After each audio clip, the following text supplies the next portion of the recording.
Hello everybody, and welcome to the third of 4 videos on KLIMA DAO.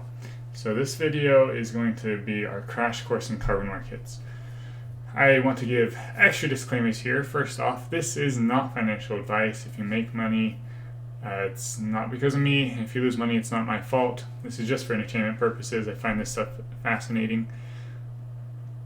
Second disclaimer, of all the videos that I am making about KLIMA DAO, the carbon markets is my weakest point. I feel like I've done enough research to be competent in what they're doing, but I am by no means a carbon market expert. I've never participated in the carbon market personally and professionally, so take this with a grain of salt. If there's a place where things will just be wrong that I said, it will be in this video. If there is something wrong, please drop it in the comments so that I can know and either re-upload the video with a correction or add a tag or something like that. But the point of this video is to get you to understand how the carbon markets work, and so that we can understand KLIMA's role in those markets. Because again, remember, KLIMA's whole goal is suck up carbon credits, make them more expensive so that it's profitable for carbon credit producing projects, and more expensive for people who buy carbon credits to offset their emissions so that they can actually reduce their emissions instead of just offsetting them. Okay, so we're going to look at Toucan Protocol. So I showed in the first video BCT token, that is base carbon tons. That is Toucan Protocol's token. So they're the ones in charge of taking carbon credits from the real world and getting them onto the blockchain for us. We're the primary player, there's multiple. So let's just read this blurb. I think it gave a good explanation. The main goal of the voluntary carbon market is to drive finance to climate positive projects that reduce greenhouse gas emissions. Carbon credits are the vehicle that connects carbon projects with consumers that purchase and retire credits to achieve their climate targets. Carbon credit represents a measurable and verifiable removal, reduction, or avoidance of greenhouse gas emissions. It's denominated by 1 ton of CO2 equivalent. Okay, so yeah, basically what it's saying is, the voluntary carbon market, you go, you buy an offset for the amount of carbon that you would have produced, right? And then what the Toucan Protocol does, and I'll mention right now, there is the voluntary carbon market, which is what KLIMA is currently invested in, and then there is compliance carbon markets, which that would be like the US government says that you can't have emissions above X if you're like a steel manufacturer or whatever. And so you buy credits from a US government approved market to offset your emissions. So this is different. This is voluntary. This is when companies do it just to, be hip or connect with their customers, or because it's important to them, ideally. But yeah, so I'm talking about voluntary for now, and I'll mention when I assume I'm talking about voluntary unless I mention that it is in the compliance market. Okay, let's see here.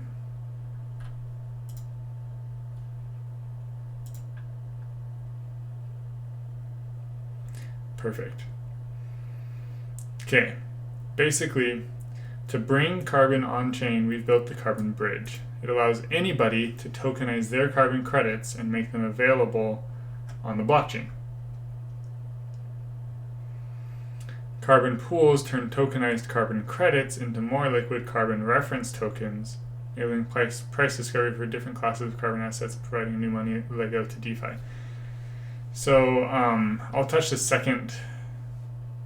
No, I won't. I'll explain that later. That's a bit confusing.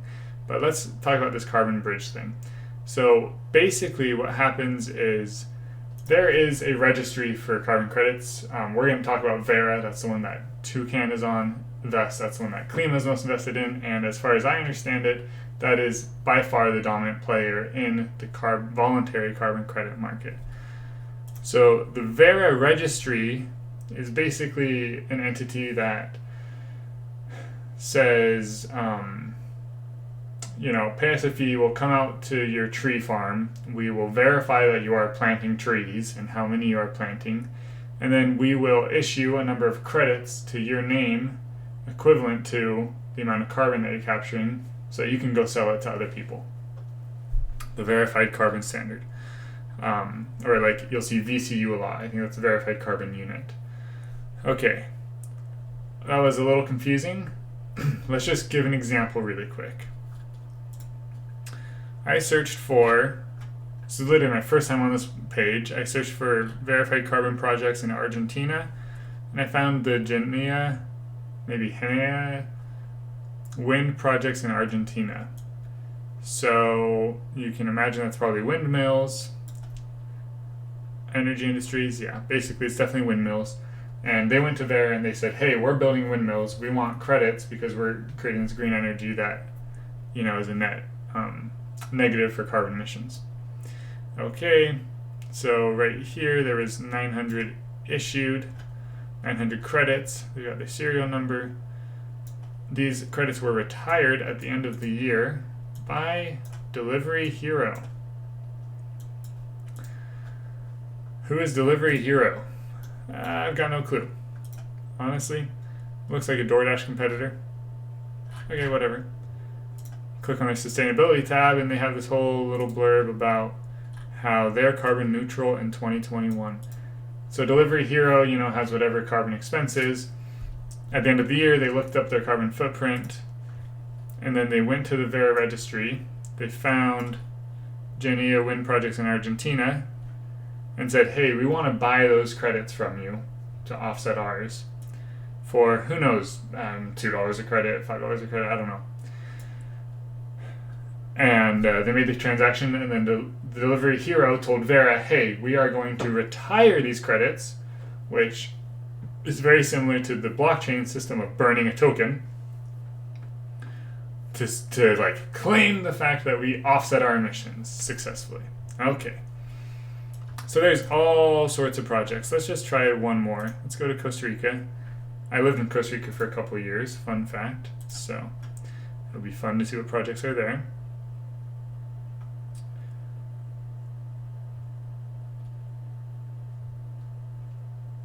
And apparently this wants to take forever to load. Alrighty. While we're waiting, let me see if there's anything I missed. Yeah, no, that's good. Okay, another wind project. Great, that's not much variety. But yeah, so another wind project from Costa Rica this time. And you can see these people have retired on behalf of other companies. This one was about a year ago that they retired it. Anyways, I think you get the picture. People buy credits, but these credits are all kind of different, right? So like this is a wind project credit.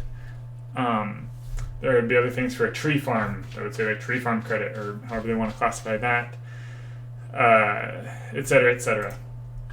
And then on top of that, there's all sorts of different credits that they issue. So there's the verified carbon credits, that's carbon tons, climate, community, and biodiversity standards. So there's CCB labeled VCUs issued. There's Sustainable Development Verified Impact Standard. There's those that are issued. And then there's California Offset Project Registry. And then there's this plastic waste reduction, which is like in beta. So nothing has been issued yet. They've just got some projects piloted. So there's like, the carbon market has like no centralized exchange. It has very little liquidity. It has a million different types of credits. And the way you determine the price is very much like, hey, I'll give you $3 for your credits. You know, there's some institutional buying, but not much. It's a very opaque industry. It's very hard to see the price of the credits. That's basically what it is, right? You can think of it like stocks that are issued to companies, and then they get to sell them to other people. And what those people do with them generally is retire them to offset their emissions. Okay. Then what happens is Toucan, well, so let's say Delivery Hero, you know, they retired them. Oh yeah, I'm not Delivery Hero anymore. Let's say Kuhn and Nagel Management retired them so they could be net emission zero. Well, instead what they could do is retire them to sell them to Toucan Protocol. So Toucan Protocol is like, hey, anybody come to us with your credits. We'll look at what they are, and if they're like credits that we like, for example, there's some like credits that were issued retroactively to hydropower projects in China that people don't like, so Toucan blacklisted those recently. But if they're like good credits that they like, tree farm out in Iowa or whatever, then Toucan will say, hey, yeah, I'll pay you whatever I think is the fair price for those. I will add those into a basket of things that might have some tree farm, it might have some, rainforest conservation, it might have some wind energy, it might have some solar farm. And when it gets to the equivalent of 1 carbon ton being removed or, being captured, then we will make 1 BCT token, 1 base carbon ton token. Okay, so when you buy 1 base carbon ton token, Toucan actually, as far as I understand, keeps track of which basket is with which token, and then you will go and like burn those specific things that are in your basket, which might be a little bit of rainforest conservation, etc., etc. And so it's just awesome that this BCT gives you like a unified, centralized liquidity to trade carbon assets that, if you don't care too much about the specifics of what asset you're looking for, you just want carbon assets, here's a base carbon ton in a basket. We keep it as one thing so it can be really liquid as opposed to the really fragmented traditional carbon market. So that's what Toucan Protocol does, and that's why KLIMA mostly buys from the Toucan Protocol. But there are other protocols. KLIMA's goal is to, kind of be a liquidity provider and a store of many different on-chain carbon credit representations. So one that recently passed to go into the treasury is called MOS, so the MCO2 token. This is specifically Amazon reforestation credits. So where Toucan would take like a basket of credits, MOS is specifically Amazon reforestation credits, which, because they're cooler or whatever, I don't understand this part, but they are valued higher than most projects. Like they're valued higher than a lot of what Toucan buys. Toucan buys a lot of like the not like super unlegitimate credits, but a lot of the kind of lower end credits. And so,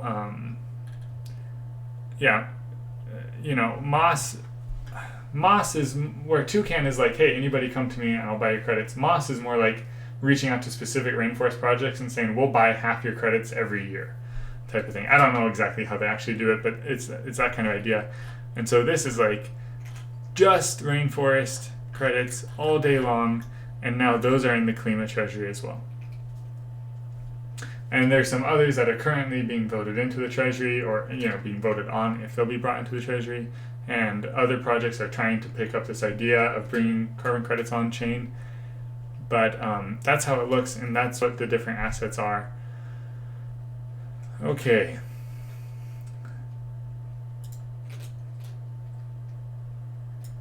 Oh, one important thing on Toucan is right now I was telling you that you could retire. In the case of Delivery Hero, right, they retired like VCUs. When Toucan takes them, those VCUs are retired, and then there's BCT instead. So now instead of retiring Vera credits, you'd be retiring Toucan tokens. That way you can't like double count them. But right now it's a little convoluted to actually retire your credits via burning BCT, because I think you have to go in and select which pieces of your basket you're wanting to retire. So KLIMA DAO devs are actually currently working with the Toucan Protocol, and they're trying to figure out a way to easily make kind of like a zapper, like you just press a button and it takes your BCT or maybe your US dollars and immediately converts it to a ton of carbon and just burns it for you. No hassle, none of this looking through what's the different kinds of credits that I have or anything like that. Okay, that is what I have about how the carbon credits work. Now I just want to talk a little bit about the carbon market and maybe why you should be bullish on it. But again, this is speculation. This is also not financial advice. And this is not like my strong suit. So I'm just going to give you some numbers. But theoretically, part of why you would buy KLIMA DAO is because you're bullish on the carbon markets, because that means the backing of KLIMA DAO, right? Because one KLIMA token is intrinsically worth 1 carbon ton. If this doubles, the intrinsic value of your KLIMA token also doubles. So you want to be bullish on the carbon markets to be invested in KLIMA. Okay. Let's see. Oh, I guess before that, I'll just talk about compliance really quick. I thought that this was a pretty good little paragraph. Carbon markets exist under both mandatory schemes and voluntary programs. Compliance markets are created and regulated by mandatory national, regional, or international carbon reduction regimes. Voluntary markets function outside of compliance markets and enable companies to purchase offsets on a voluntary basis, limited use for compliance. So again, one of them is like the government is saying you need to, just the same way that the government says that your exhaust pipe in your car can only emit so many emissions. And the other one is just like, I want to be a good global denizen, or I want some street cred, and so I will buy these offsets. Okay.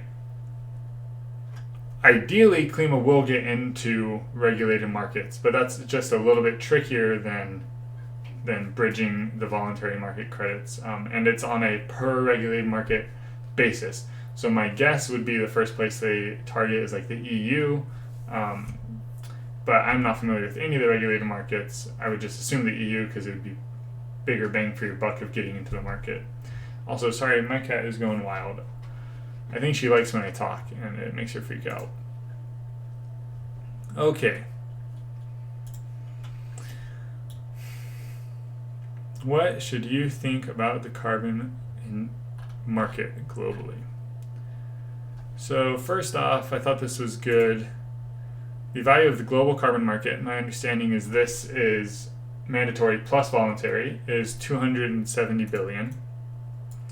So when we talk about KLIMA, let's see, where's our having 14 million carbon tons, and they're worth like $5-6 each right now, so something like $60 million of carbon tons. That's compared to a market of 240 billion.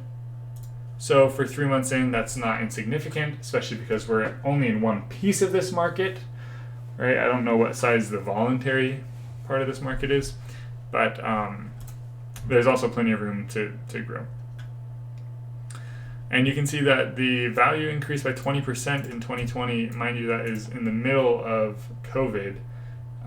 So I thought this was particularly interesting because, all assets tanked with COVID because of uncertainty, right? And then we know that a lot of them recovered very well.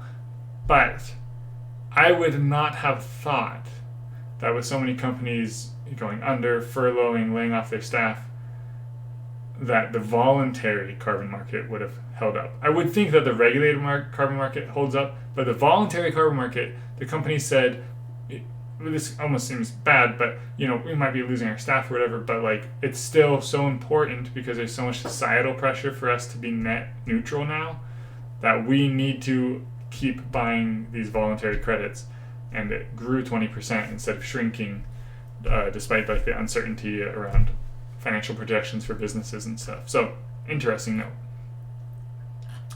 I think that's all I wanted to show on here. Yep. And then this has the same note right there, but I thought that this was a pretty good graphic. So we'll just scroll down to that. This is McKinsey trying to make some projections about how the carbon market will grow.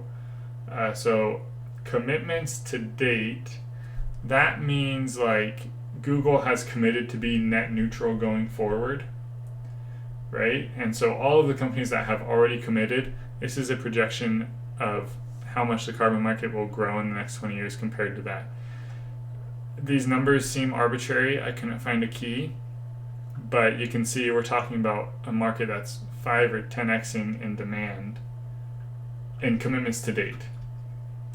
And then you can see that they made two different projections. It seems like one is conservative and one is optimistic of where they think the carbon market will get to in the next 30 years. And even by 2030, that's a decent slope. Again, when you look at projections, because they think more people will onboard, it's actually a really good slope. So, bullish market. Great. And then there was one other figure that I wanted to show. Thought this was interesting that there was an article that talked about tightening supply, lifting price for many credit types. Hey, that's exactly what KLIMA is trying to do. So if the market is already feeling a tightening supply, that means that all of the fat is already out of the system, and the pressure that KLIMA DAO puts on will realize itself a lot sooner, because you don't have to get past this like latent extra supply. So that's pretty awesome. And there was one more figure that I had pulled up. I'm just going to try and look for it for one more minute. It basically showed how supply was growing over years, and I thought it was interesting, but I guess I lost it. It's not a big deal. It shows that retirements have been slowly trending up, which means more and more people are burning carbon credits. And also in the past few years, there's been a lot more issuance of carbon credits. So a lot more projects starting to get credits issued. I don't know what that means. It could mean a couple things. It means Verra is getting a lot more aggressive in trying to find more projects. Or it means that the price of credits has increased enough that more and more projects are finding it profitable to go become a project, like go start a tree farm, or go pay whatever fees that I'm sure they have to pay to get Verra to come issue them credits. Okay, in short, carbon markets are complex and opaque. Bringing them on chain is getting rid of some of that complexity for the average investor, which is great, and also letting us do things like KLIMA DAO. Toucan is a cool protocol that lets that is that bridge from traditional to on-chain. People can use on-chain credits just like they could use traditional credits, and they cannot double count them, which is great to know. And maybe it's a market that you should be bullish on. Next video will be like purely speculation. Me talking about KLIMA's price, why I'm bullish on it. It'll also be going through some of the different scenarios I've thought through of like, what if this happened to the DAO? What if this happened to the DAO? How would our assets be affected? How much would you lose or gain? And that will be the end of the series. Thank you guys so much for watching.